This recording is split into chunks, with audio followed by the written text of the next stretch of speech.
What's going on, guys? My name is Wade with TechDaily. So CES 2026 has just wrapped up, and I wanted to show you some of the best, worst, and weirdest tech I saw on the show floor last week. Now, every year, CES sort of has an unofficial theme, like 3D TVs, electric vehicles, blockchain, features or buzzwords that get added on to every product from every brand. And no surprise, this year the theme was AI. AI for your televisions, smartphones, and laptops. AI within refrigerators, washing machines, even pillows and pet accessories. And while plenty of the brands you know continue to evolve their AI-driven software and incorporate potentially helpful AI tools in meaningful ways across multiple products, plenty of other companies here seem to just have AI as an addendum to their product names, sometimes without any actual artificial intelligence incorporation, a non-specific, arbitrary add-on to either stay relevant or simply feign innovation. Whether you're a true AI believer or a total AI denier, it's safe to say nearly every new product this year will have some AI something. It may make the product smarter, more personable, faster, or more streamlined, attempt to help manage your day or your chores, or offer you some semblance of a human-like connection. There were AI chatbots within speakers that came to life with some suggestive visuals, health and wellness AI for better habits, health tracking, diagnostics, and remedies, AI assistants incorporated across all your household products that hopefully make managing it all a lot easier. Not all AI features for all the random products I saw were helpful, innovative, or even real, in my opinion, but across every product category, there was some supposed AI enhancement, and that was certainly the most consistent buzzword this year by a wide margin. The other common theme this year, robots. There were, of course, plenty of new, smart, at-home robot products we're all pretty familiar with already, for vacuuming, mopping, cleaning your pool, and mowing your lawn. More on those in a moment. But there were also a maybe frightening number of humanoid and very non-human-like robots that were doing, well, all sorts of other things. A lot of them danced and waved at you. Some played games, while others were demonstrating new abilities, like folding laundry, cleaning toilets, restocking shelves, or assembling parts. There was a full-on boxing ring that had a couple of them nearly fight to the death before also fighting their booth representative and some brave members of the audience. Many of them were still controlled by a human via a cable or a remote or a robotic suit that mimicked movement. Some did seem smart enough to fulfill their purpose without much intervention.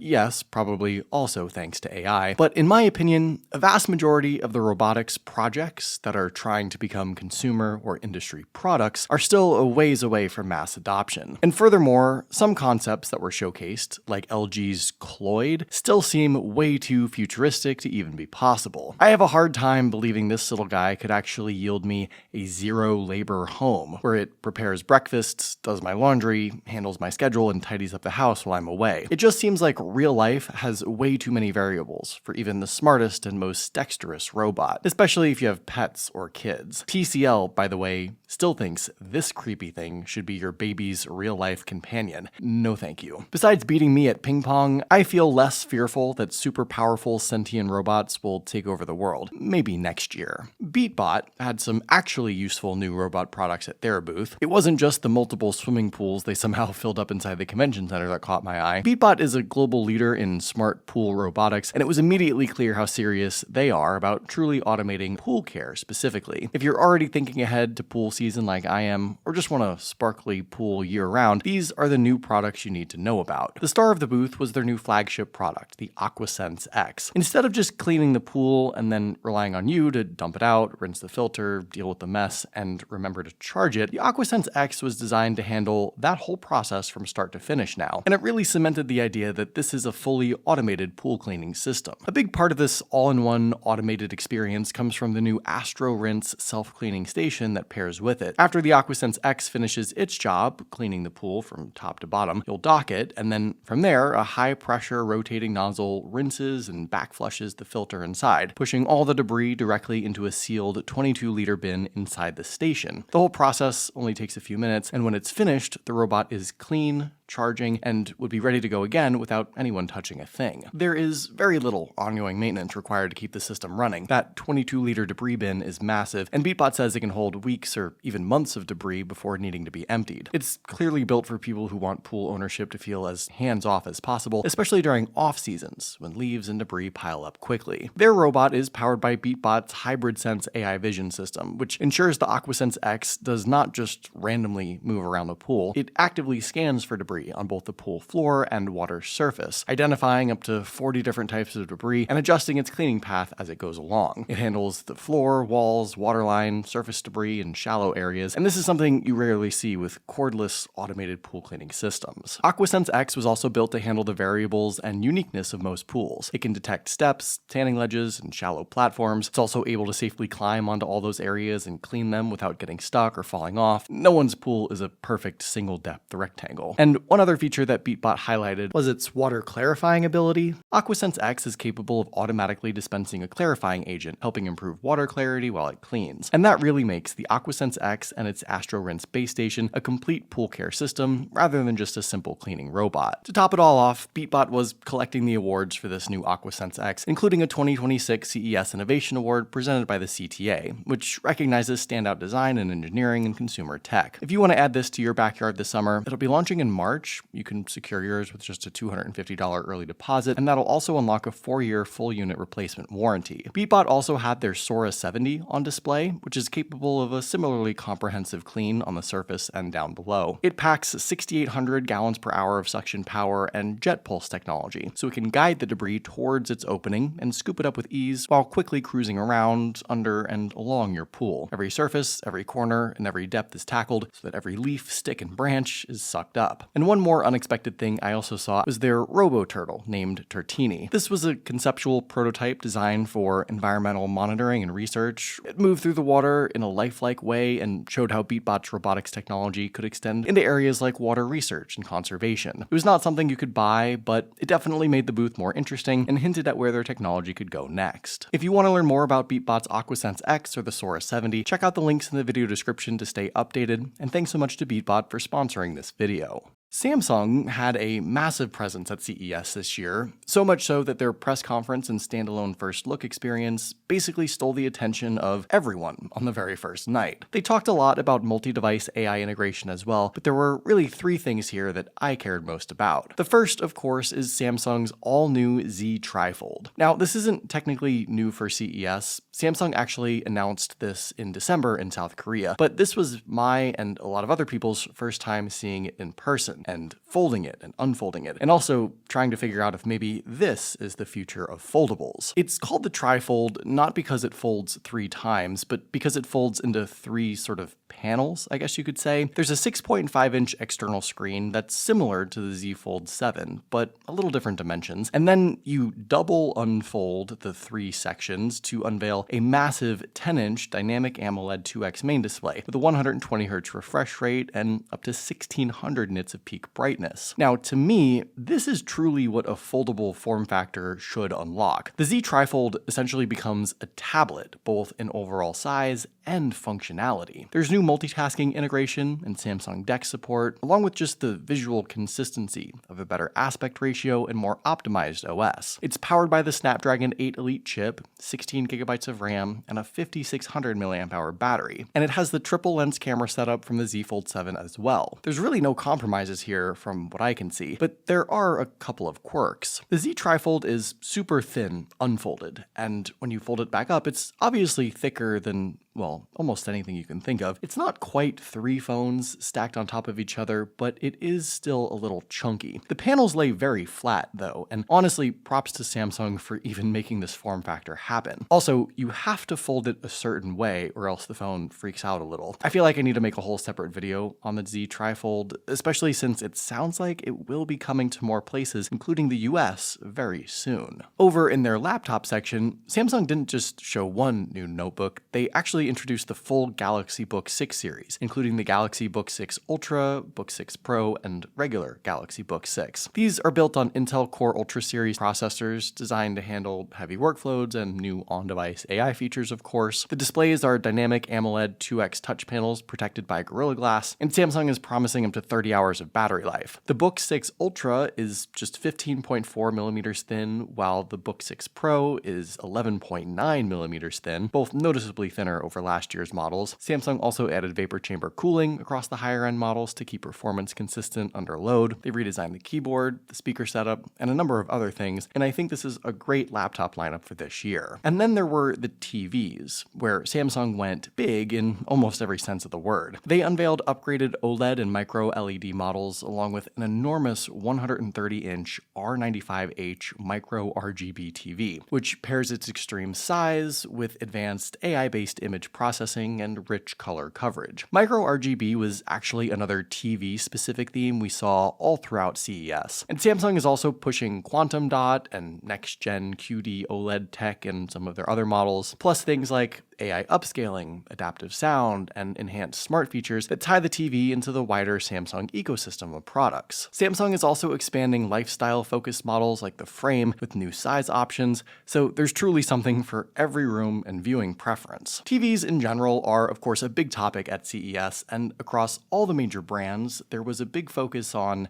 well, being big, but also offering multiple different panel types. There seems to be even more options for bright, colorful, sharp, or in some cases pitch black visuals, and there were plenty of thin and transparent TVs on display as well. LG's booth, which serves as the sort of unofficial entrance to the show floor, had a ton of their new OLED Evo W6 wallpaper TVs in a really interesting array. It's an ultra-thin 9mm TV that can sit virtually flush against the wall, just like literal wallpaper, thus the name. To make that happen, LG relocated virtually all of the TV's inputs into a separate Zero Connect box, which we've seen before, using wireless tech to deliver lossless 4K signals back to the TV. That's their claim anyway. I personally love the idea of a thin TV that almost looks invisible against the wall, but we've seen that wireless Connect boxes aren't always the most reliable solution. I think the award for the biggest TV at CES this year goes to Hisense. This is their 163MX RGBY micro LED, which is a massive 163-inch panel. The photos and videos don't really do this justice. It was ridiculous to stand in front of, and probably makes no real sense in a normal home, but Hisense, and everyone else really, just keeps going bigger and bigger, with all sorts of 100+ inch options now. And no, not just the crazy concepts or wild 5 or 6 figure premium options. You might have seen my last Hisense video where that 100-inch TV I reviewed was like $2,600. So these gigantic TVs are not just getting bigger and brighter and better, but they're also getting a lot cheaper. AR, VR, and XR headsets and eyewear also had a pretty big presence at CES this year, and I feel like this space is decisively dividing now into two distinct categories. Entertainment-based eyewear, whether that be an Apple Vision Pro-like setup, fully immersive, or something from, say, Xreal or Rokid that are more like traditional glasses, but that are intended to offer an entertainment-focused experience, or more traditional glasses that are everyday eyewear with a very specific feature, an AI assistant, voice recording, note-taking, turn-by-turn directions, or language translations. All of these eyewear devices and full-on headsets seem to be gaining in popularity, and I'm curious to see which direction we wind up committing to. People also seem really into video recording with their Meta glasses, for example, while a lot of the companies at CES actually stressed a camera-free solution,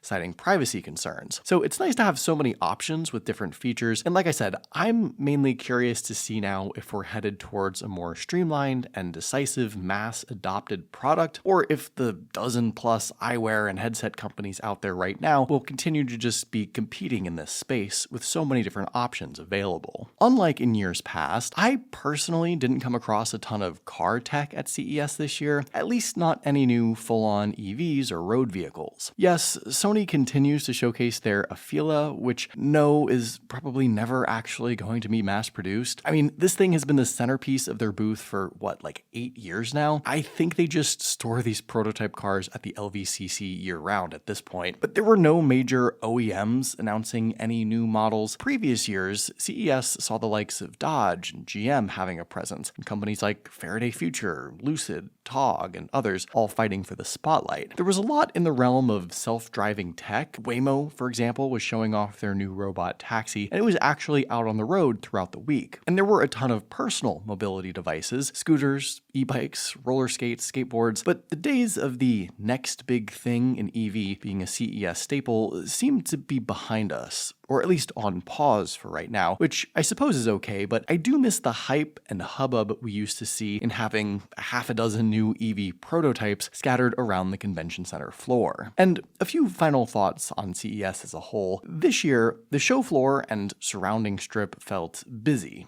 Packed, actually. This to me felt like the most attended CES since 2020, which is awesome. And there was truly something for everyone on display, in every direction you looked. CES, I think, has this mixed reputation right now of being the sort of show where a lot of junk gets shown off. A lot of products and concepts that will also maybe never see the light of day, or that don't actually serve a real purpose. But if you've been paying attention to the themes and concepts at CES over the last few years, you'll likely realize that a lot of stuff does ultimately become consumer-level products, just usually in a smaller or cheaper scale. Thin, big, and cheap TVs became the norm when, years ago, an 80-inch TV might have been the biggest thing here at CES. A lot of health and wellness products have evolved from being questionable gimmicks to everyday wearables. Electric bikes and scooters were quirky concepts, but are now the main mode of transportation for tons of people around the world. Yes, CES has a lot of duds, a lot of weird stuff, and plenty of these products and brands don't even make it through the month, let alone through the rest of the year. But CES has and continues to be the place where we do get a glimpse into what just might be the next big thing in tech. But what do you guys think?